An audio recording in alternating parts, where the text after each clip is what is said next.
नमस्कार। राधे राधे। जय श्री कृष्णा। अंजू के नुस्खों में आपका बहुत बहुत स्वागत है। आज मैं आपको इस वीडियो में कार्तिक महात्म का 35वां अध्याय सुनाऊंगी और आपको उद्यापन विधि भी मैं बताऊंगी। तो 35वां अध्याय, तुलसी विवाह विधि। ओम नमो नारायणा। ओम नमो नारायणा। हरि ओम नमो नारायणा। 35वां अध्याय।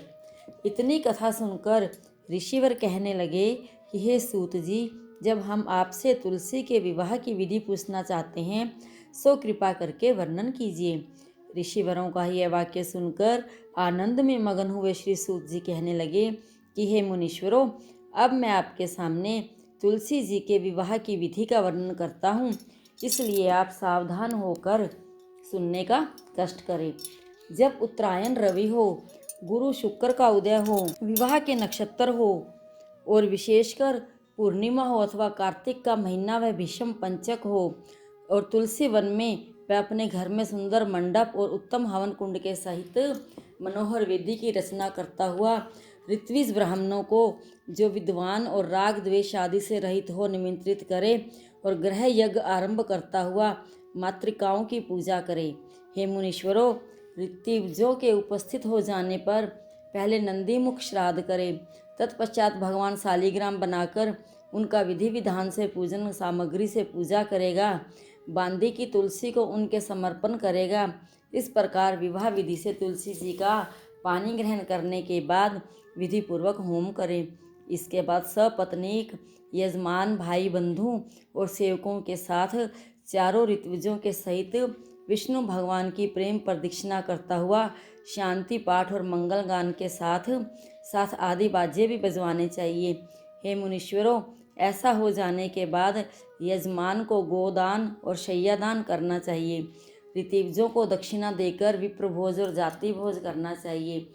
यह सुनकर सूत जी कहने लगे, हे मुनीश्वरों, इस प्रकार जो मनुष्य श्रद्धा युक्त होकर सत्य, शांति और संतोष को धारण करता है, विष्णु भगवान को तुलसी दल समर्पण करता है, समस्त पापों से रहित होकर संसार के सुखों को प्राप्त करता है और अंत में विष्णु लोक को प्राप्त होता है, इसमें संशय नहीं है। हे मुनीश्वरों, जिस प्रकार से तुलसी जी की विवाह विधि बताई गई, उसी प्रकार आंवला, शमी और पीपल के विवाह की विधि भी आपको समझनी चाहिए। इति श्री कार्तिक महात्म संपूर्ण। श्री कृष्ण गोविंद हरे मुरारी, हे नाथ नारायण वासुदेवा। श्री कृष्ण गोविंद हरे मुरारी, हे नाथ नारायण वासुदेवा। कार्तिक व्रत उद्यापन विधि। कार्तिक शुक्ल चतुर्दशी को प्रातःकाल गंगा, जमुना अथवा किसी नदी में स्नान ध्यान करके तुलसी जी के समीप 4 द्वारों का एक मंडप बनाना चाहिए। फिर पूर्व के द्वार से आरंभ कर क्रम से मिट्टी से निर्मित 4 द्वारपालों को स्थापित करें, जिनका नाम शील, सुशील, जय और विजय हैं। इसके पश्चात तुलसी की जड़ के समीप एक वेदी बनाकर उस पर सर्वत और भद्र चक्र बनाएं। वेदी के पश्चिमी भाग में पूर्व की ओर मुख करके बैठ जाएं।